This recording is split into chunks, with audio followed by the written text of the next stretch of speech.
So, good morning everybody. So far in this chapter we have been looking at the water reducing chemicals, and today we will take a look at the set controlling chemicals, which are typically accelerators or retarders. You know very well about why these are used. Of course, accelerators are used for early finishing of slabs or of other concrete sections, increasing the early age strength, early removal of formwork, or if you want to do concreting in cold weather, right. For instance, in conditions where strength gain is expected to be slow, you can accelerate the concrete to make it gain strength faster. Retarders on the other hand are just the opposite. You want to use them in hot weather conditions. When the slump loss is rapid, you want to use the retarder to ensure that you keep maintaining the slump for a longer period of time. You also use it for long haul applications and for keeping concrete workable for a very long period of time. Now, there have been instances where people have used retarders in applications where the concrete had to be in fresh state for more than 8 to 10 hours. That means even after 8 hours of travel, the concrete should have had sufficiently high workability so that it could be used on site. So, there are special conditions like that which can also be used when which can also stipulate the use of retarding chemicals inside the concrete. So, how do these chemicals actually act? We know very well from chemical reactions that there are ingredients that sometimes are used in chemical reactions called catalysts, right. Catalysts in general are those chemicals that speed up the reaction. Okay. Now, here in cement chemistry, you know very well that the reactions are essentially of two types. The first one is a through solution reaction. That means the dissolution, rapid dissolution of the silicate and aluminate species into the surrounding solution initiates the hydration process, and once that initial hydration barrier is formed, you start diffusing the water through this hydration barrier, and that leads to the rest of the process, which is otherwise known as a topochemical process. That means on the surface of the existing cement grains, right. So, here mostly the accelerators and retarders will have an influence on the early stage dissolution process. Okay. These are chemicals which will affect the dissolution of the different phases from the cement grains. Okay. So, the rate of dissolution of cement compounds, okay, is either slowed or accelerated, and that leads to either a retardation or an acceleration effect. Now, if you look at the family of chemicals which are included in set controlling agents, you will see that they often have varying sorts of actions. For example, at one dosage they may work like a retarder, at another dosage they may work like an accelerator. So, we will try and understand why this actually happens. So, if you take a look at this diagram on the right, this is not exactly initial setting time, but it is actually the influence on the initial setting time. Okay. I should probably put it as influence on initial setting time. Okay.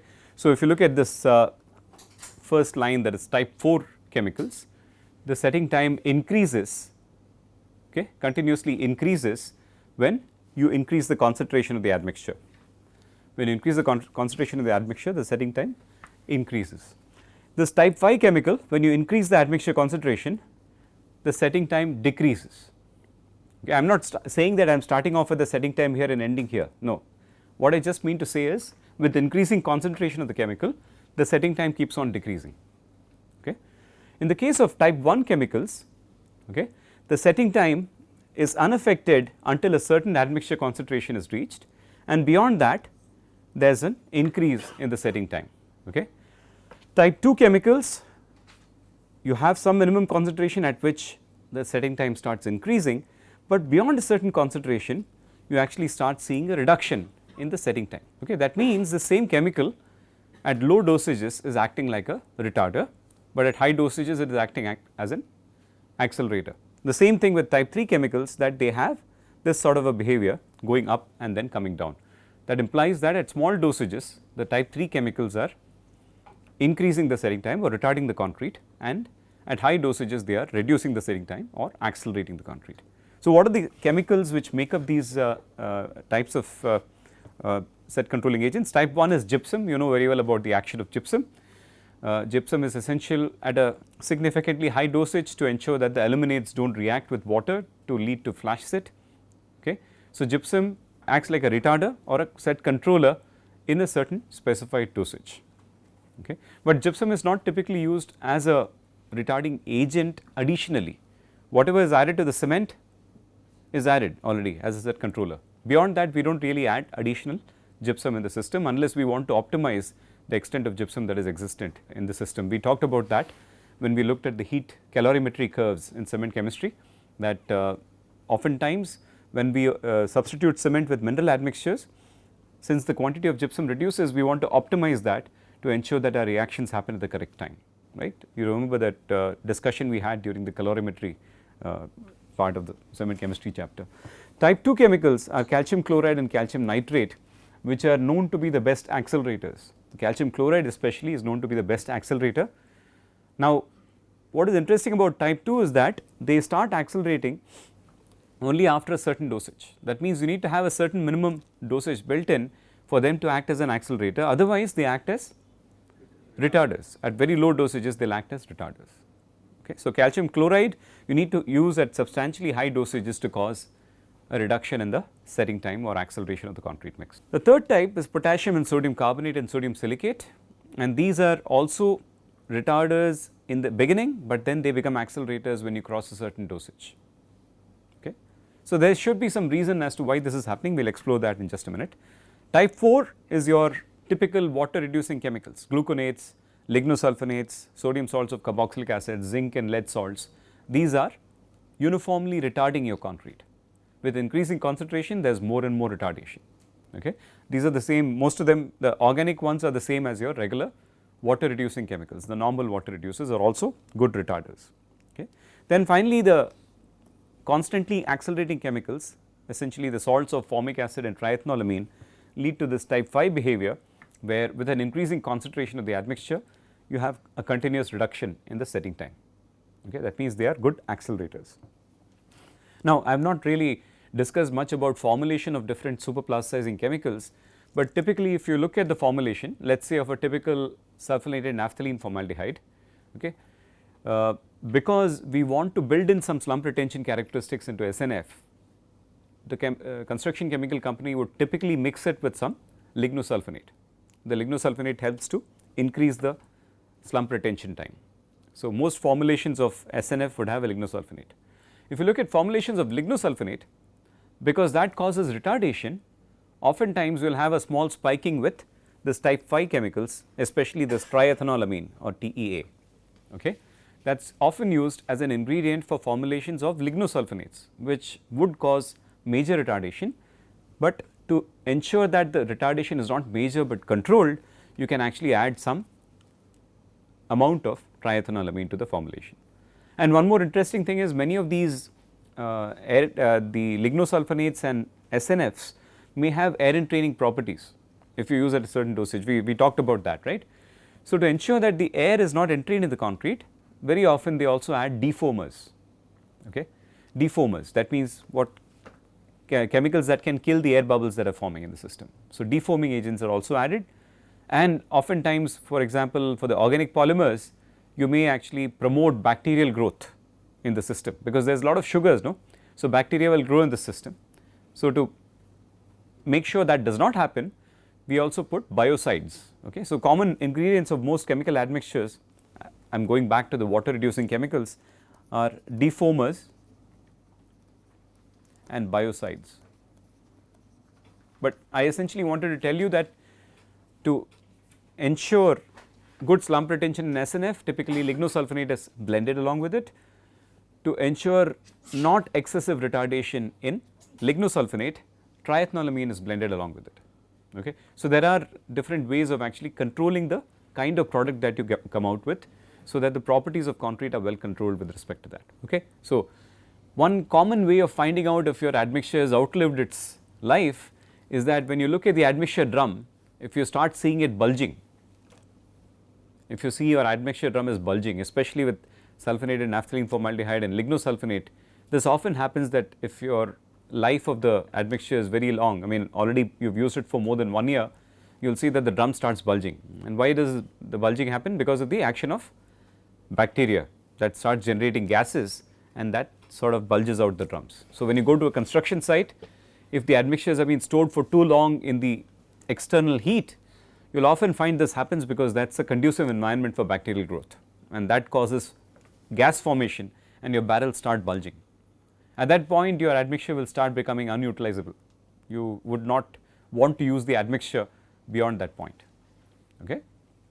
So, coming back to set controlling agents, again these are different types of behaviors that we can come across based on the type of chemical, and we need to be extremely careful with the dosage because the same chemical can act as a retarder or an accelerator. So, why does this happen? Now again we talked about the fact that accelerators or retarders are going to be affecting the dissolution stage of the hydration process. Okay. So Joyzel was one of the chemists who proposed the theory of how these chemicals are actually acting. So what he said was you can separate your cementitious ingredients into a mixture of anions and cations. The cation obviously is calcium, and anions are your silicates and aluminates. Those are your anionic species present in your system, cement system. Okay. So now an accelerator should promote the dissolution of both cations and anions. You want to bring both into solution as fast as possible. Okay.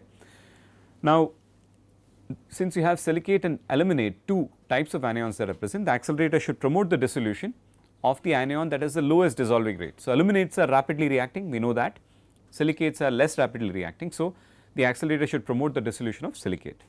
So a retarder impedes the dissolution of calcium ions and aluminates. An accelerator increases the rate of dissolution of calcium ions and silicates. Okay. So accelerator will increase the rate of dissolution of calcium and silicate. A retarder will impede the dissolution of calcium and aluminate. So retarder has to be effective on that anion which is more rapidly reacting. Okay. So if you have in your chemical that you add, if you have monovalent cations like sodium or potassium, since you will have a common ion effect when you introduce these chemicals into your mixture, because of the higher presence of the positive ionic species contributed by the admixture, there will be a reduction in the solubility of calcium, but an increase in the dissolution of silicates and aluminates. So you are putting in positive ions, so you are suppressing the positive ionic species, but you are increasing the rate of dissolution of the negative ionic species. Now of course all these cannot happen simultaneously. So what happens is at small concentrations the effect of suppression of calcium is predominant, whereas at higher concentration the effect of increase in dissolution of the silicate and aluminate is predominant. Okay. So in other words, we are having a situation where the same chemical acts as a retarder in the lower dosages and an accelerator at higher dosages. Now if you have monovalent anions like chloride or nitrate, you can imagine the opposite effect happens. Okay. Chloride and nitrate anionic species will tend to promote the dissolution of calcium, but retard the dissolution of silicate and aluminate. Okay.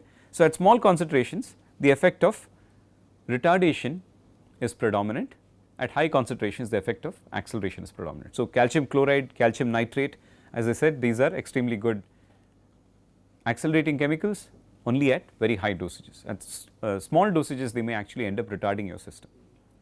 Now when you have calcium chloride, it is a mixture of course calcium and chloride, or you have potassium and carbonate. At low concentration the dominant effect is the retardation of calcium and aluminate dissolution, whereas at high concentration the silicate dissolution is accelerated. So again you need to be very careful about how you use these chemicals, what is the dosage, and you need to decide on that dosage through adequate testing in your system. Okay. Now I have not touched upon the standards for chemical admixtures, I have not talked in detail about that in this chapter, but I would just like to point out that the Indian standards is 9103 and that deals with chemical admixtures for concrete. It talks about all different types of chemical admixtures. Similarly, ASTM standard is ASTM C494.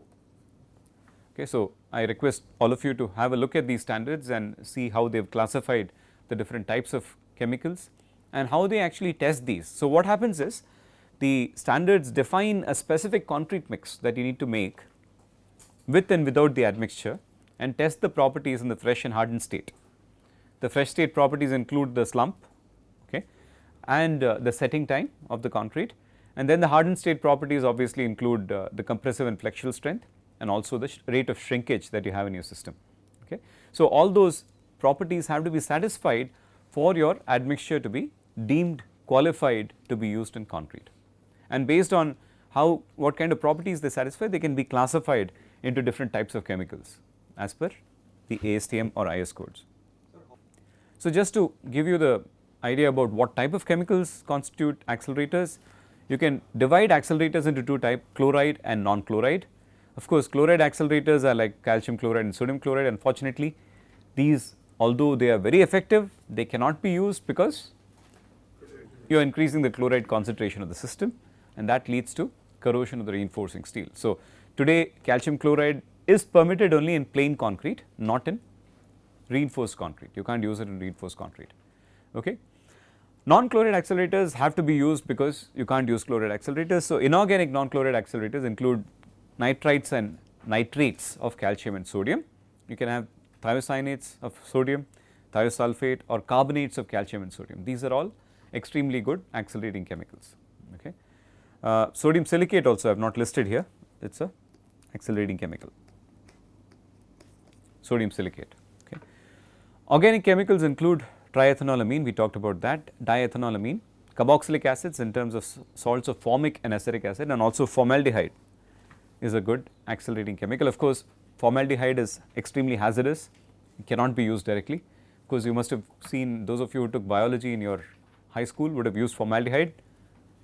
You must have seen several samples of organisms in your lab which are immersed in formaldehyde, right. Formaldehyde is a preservative for biological species. So, here formaldehyde is also a good accelerator. Unfortunately, again because of the hazards of handling formaldehyde, we cannot be using it. And in fact, in most of these chemical admixture drums, you will see the hazard symbols listed very carefully. Those are, that is a requirement, that you need to list the hazards which may be there in your system. Okay. I do not know how many of you have noticed that typically the hazards are listed in a diamond shape. I forget how they are, yeah, in this way, and there is some, each quarter of the diamond has a specific meaning with respect to the hazards that are in the system, flammability and hazardous ingredients and so on, all that has to be listed very carefully. So, for every chemical admixture you typically get a data sheet. Okay. The data sheet not only tells you what the chemical admixture is capable of doing, how it should be used and so on and so forth, it also tells you what are the hazardous ingredients present in the material, how you need to handle it, how you need to store the material and so on. Okay. So, all these have to be done with extreme precaution on the job site. Retarding chemicals, we talked about this already, that organic retarders are the same as your regular water reducers. You have the lignosulfonate, hydroxy carboxylic acids, carbohydrates and so on. These are the same as your regular water reducers. Inorganic retarders are borates and phosphates of zinc and copper. Now, the problem with this is many of these admixtures which are inorganic are quite expensive. Interestingly, amongst accelerators, the inorganic accelerators are fairly inexpensive, but amongst retarders, the organic retarders are inexpensive and the inorganic retarders are expensive.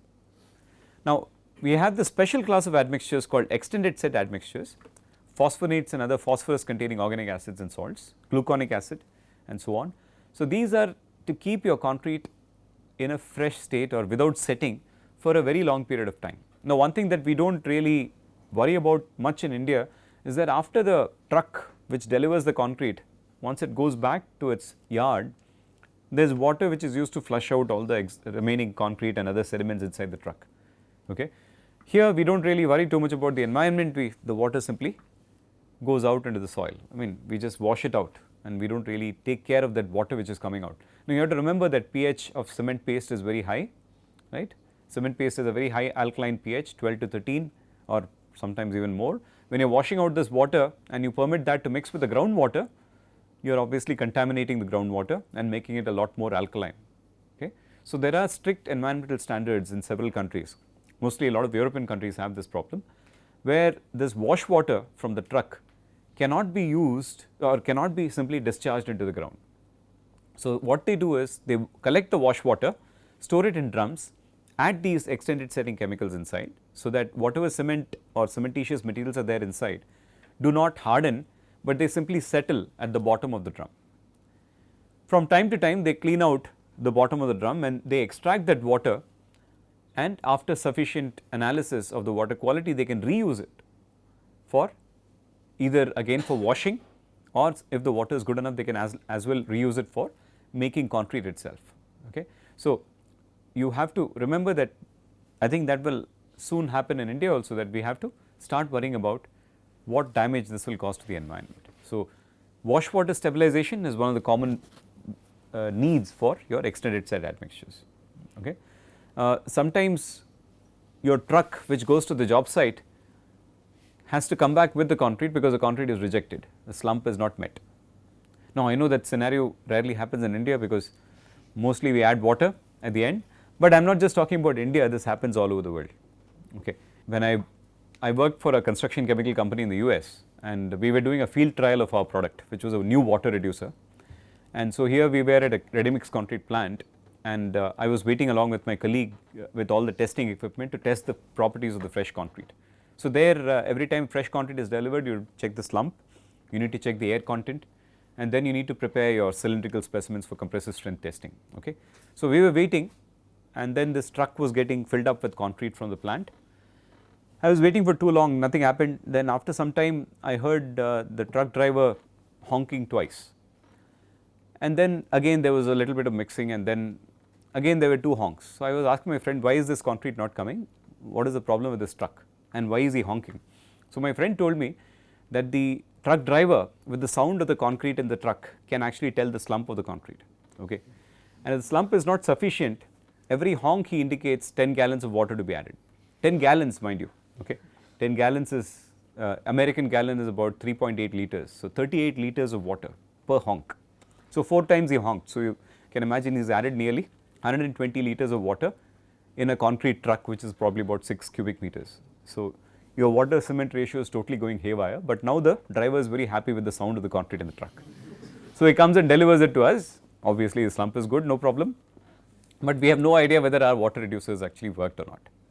Okay. But so imagine, so the same kind of stuff that happens in our country happens also in a so called developed country like the United States. So concrete construction everywhere is not taken seriously. Water is just added to ensure that the slump is met at the time of pouring at the job site. So when you pour concrete at the job site, the slump is all right, so the concrete truck does not have to come back full, it comes back empty.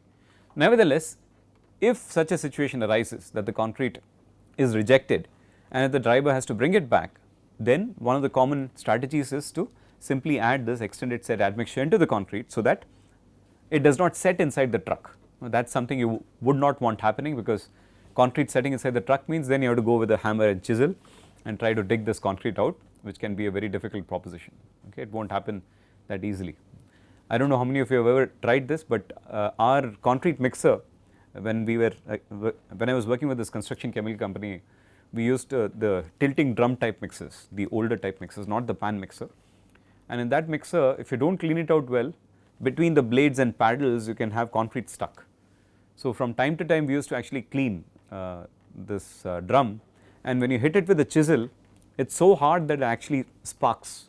You can actually see sparks coming out because of the friction that is needed to actually get this thing off the blades. So it is quite a difficult task. So any of you have, when you land up in that situation, you will realize it is not going to be quite easy.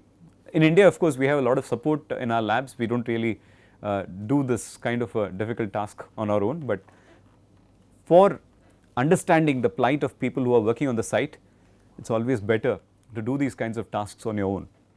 Try to figure out what difficulties they may have. Okay. When you work in the lab and you work for yourself, you will realize. Okay. Shoveling stone also, you might have seen in our lab that we got a new load of stone delivered, but because of the difficulty in maneuvering the truck, the stone heap was actually lying in front of our bin. So we had to actually manually shovel it into the bin. Now interestingly, that same situation used to happen to us when we were working for this company, that the bin was actually a closed bin and the truck was simply too big to discharge into the bin. So only part of the material will fall into the bin, rest of it will be lying outside. So I used to spend like 2-3 days in a row just shoveling the material into the bin, because we wanted to be in a safe environment, because in the US, depending on what season you are in, there may be a lot of ice and frost, because of which aggregates will be difficult to lift after some time. So again, when you do those things, then you realize the kind of difficulties the workers on sites have to go through. We had a lab staff here, a temporary lab staff who wanted a job outside. So I got him a job with this construction company. So he went out and they put him in quality control, concrete quality control. So he had to actually prepare cubes, that is all. He only had to prepare cubes, but he had to prepare cubes and prepare cubes for a continuous period of nearly 48 hours. When he went and joined, within 2 days, because of his working 48 hours at a stretch, he fell ill after that and he quit the job. So he had to make cubes continuously for 48 hours because there was so much concreting going on at that time. That was the construction of the airport, the front of the airport. You have this extended expressway. So there the concrete that was delivered, so this guy was going and making cubes for 48 hours at a stretch. Now I don't know why they would get somebody to work that long. So many of you are going to be working for construction companies as project managers. Ensure that you don't work a person more than 10 to 12 hours. I don't think anybody can work at even quarter of their capacities if you start working them beyond 12 hours. But you know very well in construction sites there is no concept of time. Things happen, and when people want to finish things they keep on working. But just like doctors, in some cases surgeons, they have operations that last 36 hours. Yeah, some heart surgeries can get really complicated. The doctors are on their feet for 36 hours. Now imagine that kind of puts a strain on the human body. So to realize some of that strain, when you do the lab work, try to do it on your own. Don't rely on support staff, and then you will realize what difficulties there are. Okay. Back from my sermon to retarding chemicals. So I was talking about stabilization of concrete in the truck to ensure that it does not set. Okay. And of course there are now chemicals, interesting chemicals, which can actually retard for a long time, but then start accelerating once the concrete has been delivered. So now this is a special type of admixture which is called Delvo, and this Delvo is available from this company called Master Builder, which is otherwise known as BASF now. It's been bought over by BASF. Delvo is an interesting chemical, or it's a mix of chemicals that can retard the concrete for nearly 12 hours. So you can actually have a travel time of nearly 12 hours, especially when you are trying to deliver concrete to very high reaches in the mountains and you don't have sufficient concreting capability at that height. So you make concrete in your plains and then send it up to the mountains, so that even if the travel time is 12 hours, the concrete is still fresh. But then once it is placed, so once you stop agitating it, once it is placed, the other effect starts coming into play, that is acceleration. So within 1 day, this material is able to deliver a strength that is equivalent to a normal concrete. So you can imagine the kind of demands that this concrete would have.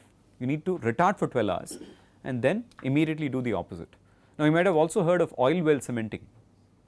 In oil well cementing, that's what happens. You drill into the ground for extracting oil, but the drilled holes should be kept stable. So you need to maintain the stability of this hole and prevent the holes from collapsing. So for that they send out a cement, which is an oil well cement. Now this again, oil well cement is an interesting combination of accelerating and retarding chemicals. So it has to retard enough so that the cement can flow for a very long distance into the drill hole. Okay. But once it is in position, it should start hardening fast, because then it will prevent the collapse of the soil around it. So again, you can combine these accelerators and retarders quite effectively into working for different kind of situations. Now again, we talked about this earlier, that the same chemical can work at different dosages as either retarder or accelerator. So you need to be very careful about the dosage, and generally in terms of dosing it into the concrete, it is added soon after the cement and water come into contact, or sometimes it is mixed with the mixed water and then added to the concrete mix. The next class of chemicals that we will talk about is air-entraining agents. Now again, air-entraining agents are used for very specific purposes, that is protection of damage against freezing and thawing. Now interestingly, a lot of people use air-entrainers in India even in situations where we don't really have any freezing or thawing conditions. And the common understanding amongst these people is that air-entrainers are being added to increase workability. But that's not the correct reason. Air-entrainers do increase workability, but that's only a side effect. They increase workability because you are introducing air bubbles in the concrete, and the air bubbles will act like ball bearings and increase the flowability or plasticity of the concrete. Okay. But that's not the main reason why you use air-entrainers. You use it primarily for improving resistance to freezing and thawing. So what happens during freezing conditions? Water transforms to ice. That means you have a volume expansion. Yeah? Volume expansion. Water is the only material which expands on freezing. All the other materials, when you reduce temperature, will tend to contract. Okay. So this expansion and then subsequent contraction, when this ice turns back to water. So that means there is an heaving and shrinkage, swelling and shrinkage. So, this cycle of swelling and shrinkage is what concrete cannot take and starts cracking. So, failure due to freezing and thawing is a major problem in several countries which are beyond the Tropic of Cancer, okay, especially in the North Atlantic region. There you can get severe cycles of freezing and thawing because the diurnal variation in temperature can be as high as 20-30 degrees Celsius. So, temperatures, high temperatures in the winter I am talking about, high temperatures are the range of about 5 to 10 degrees, and low temperatures can go up to -20, -30 like that. So, you can have such variations, such large variations which will lead to problems of freezing and thawing. We will discuss the mechanisms in our last segment on durability, but for that, to ensure that the air bubbles are present in your concrete, they will provide space for your water to transform to ice. So, they will accommodate the expansion and prevent your concrete from cracking. So, the side effect obviously is that it improves workability. Because of the ball bearing effect, it will also reduce segregation and bleeding, because again these are surfactant chemicals. And then main important characteristic is that because you are putting air in your system, you are going to increase the porosity, and as a result your strength will be lowered. So, if you are adding air-entrainers to your system to increase workability, that is not the right thing to do, because you are going to end up reducing your strength. Okay. So, one other use of air-entrainer because of its improved workability is that in plasters. You can use air-entrainers in plasters because there the strength is not very important, but the applicability is very important. So, air-entrainers in plasters are a very good idea. You can use for plastering mortars, you can use air-entrainers. That is where it makes a lot of sense to use it. So, just like water reducers, air-entrainers are also surface active chemicals. Now, if you remember the water reducer molecule, you have a long chain and then you have side chains, and these side chains have some polar groups attached to it, and when this chemical wraps itself around a cement particle, these side chains orient outwards with the polar groups and give a negative charge to the cement, right. That is how the water reducers are acting. But in this case, unlike the water reducing surfactants, here we do not really have a long chain, we only have these short chains with a polar group. So, you only have a hydrophobic short chain and a polar group at the end for the air-entraining molecule. It is a much simpler molecule. So, all it does is this hydrophobic chain is orienting itself towards the air bubble. So, this A is depicting an air bubble in the system, and the polar group orients outwards. Now, since the polar group is orienting outwards, it is again giving you the same effect, that it is dispersing or dispelling all the grains of cement and the air bubbles and preventing them coming into contact. Now, where are these air bubbles generated? How do you generate air bubbles? Because of the mixing process. When mixing happens, the air bubbles are generated, and because of the action of these surfactants, the air bubbles get stabilized. You have seen this on a day-to-day basis when you add detergent to your water and agitate it, the air bubbles that form remain stable, okay, and unless you apply a very high pressure, they do not really break. Same thing in concrete, these air bubbles remain stable and do not break even when you do the compaction of the concrete. The large air bubbles will easily break, but when the bubbles are small, they will not break easily, and those are the kinds of bubbles that are generated by air-entraining chemicals. So, again this is a snapshot from your Mehta and Montero book, which tells you the working of air-entraining chemicals, same thing as I described previously. This is the basic molecule of the air-entrainer. Mostly air-entrainers are derived from again tree extracts like winsol resin, or you can also have some fatty acids like palmitic and stearic acid, which can be quite useful. Again, most of these air-entraining chemicals are also something that you might find in your daily use soaps, detergents and shampoos. Most of them are quite similar to the action of air-entraining chemical. Okay. So, you see these ads where the detergent molecule goes, wraps itself around the dirt and brings it out. Okay. I do not know if that really happens, but that is what they show in the animations that come with these ads, right. Interestingly, ads portray construction materials completely in a different light. So, the popular misconception amongst the public is that cement and concrete are one and the same thing, right.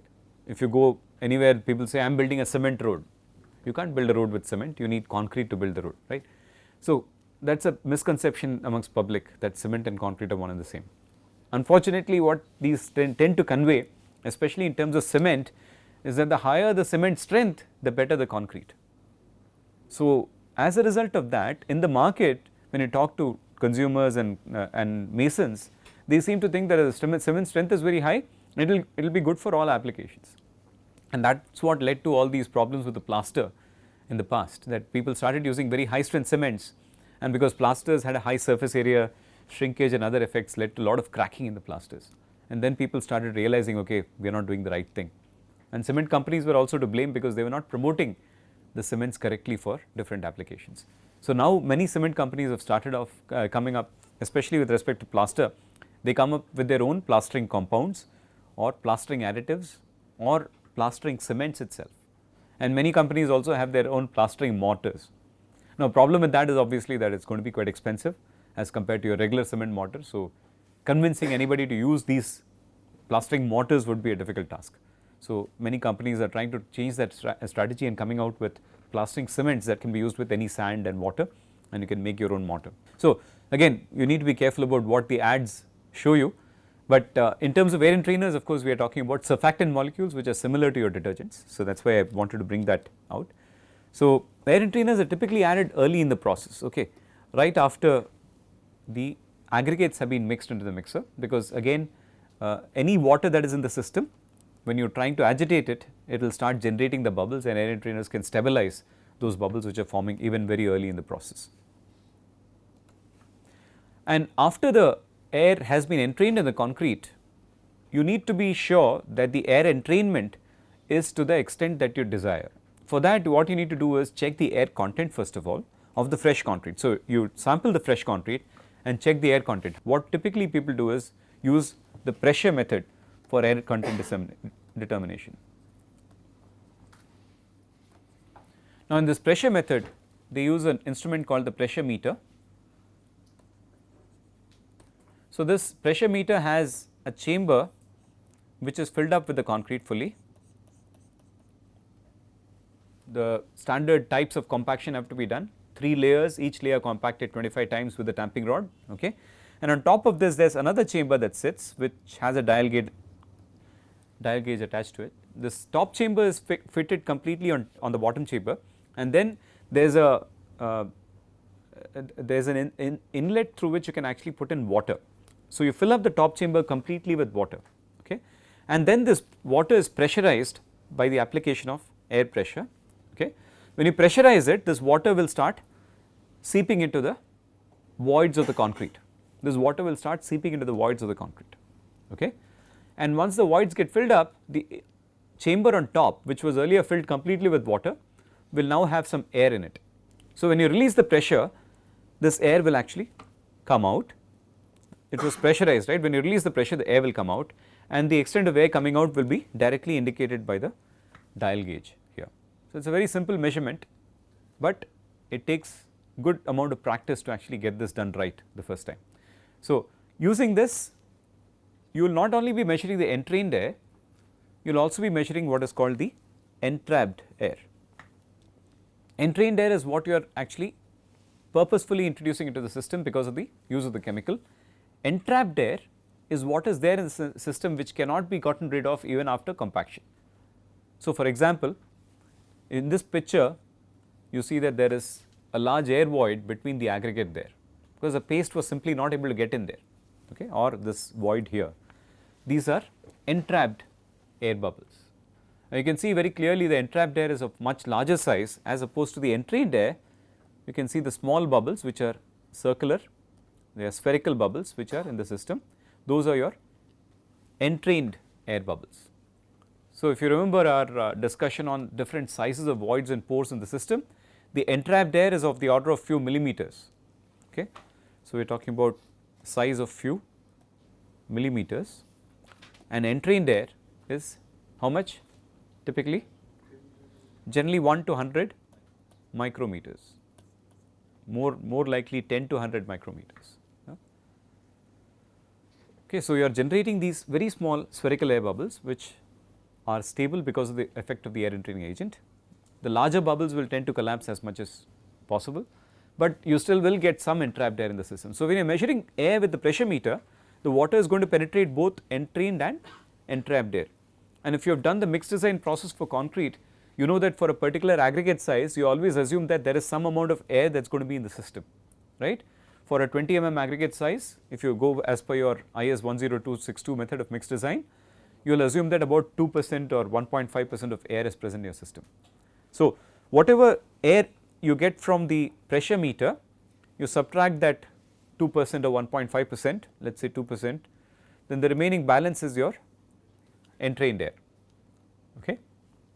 Of course, those numbers 1%, 2% for different size of aggregates, that is only indicative, that may not be the correct this thing. Okay. So, that is why in this process we ensure that we do a standard compaction, so that this process can be compared from one lab to the other, right. So, this entrained air is what is important in the system. Not only is the total air content important, the way in which these air bubbles are distributed is also important. So, what you need to ensure is that the distance between voids in this system should not be more than 200 microns. How do you check that? In a fresh concrete, obviously you can't check that, right. So, how do you check? Wait till the concrete gets hardened, take a section through the concrete, put it under the microscope and do an analysis under the microscope and determine the distance. So, there is actually an entire procedure, ASTM procedure, which is dedicated to the petrographic analysis of hardened concrete, ASTM C457, and there it tells you how to calculate these air void parameters, not just the size and shape of the air voids, but also the distance between the voids. Okay. Why do you think this 200 micron distance is there? So, if there is let us say these are two air bubbles and there is a pore connecting the air bubble, okay. There is water in the pore, okay, and when expansion of the water happens to ice, the excess water, so let us say the expansion starts somewhere here, excess water starts getting pushed out and it makes its way towards the air bubble, okay. So, 200 microns ensures that the excess water does not have to travel a long distance in the capillary, because any movement of water in the capillary will be associated with a very high capillary pressure, and that will be what is causing your failure or cracking due to freezing and thawing. So, if you have more air bubbles close together, the distance that water has to travel in the capillaries will be less hydraulic pressure will be generated, and there will be less chance of cracking in your system. Okay, we will stop with this, and in the next class on Tuesday, we will take up the subject of specialty admixtures. Thank you.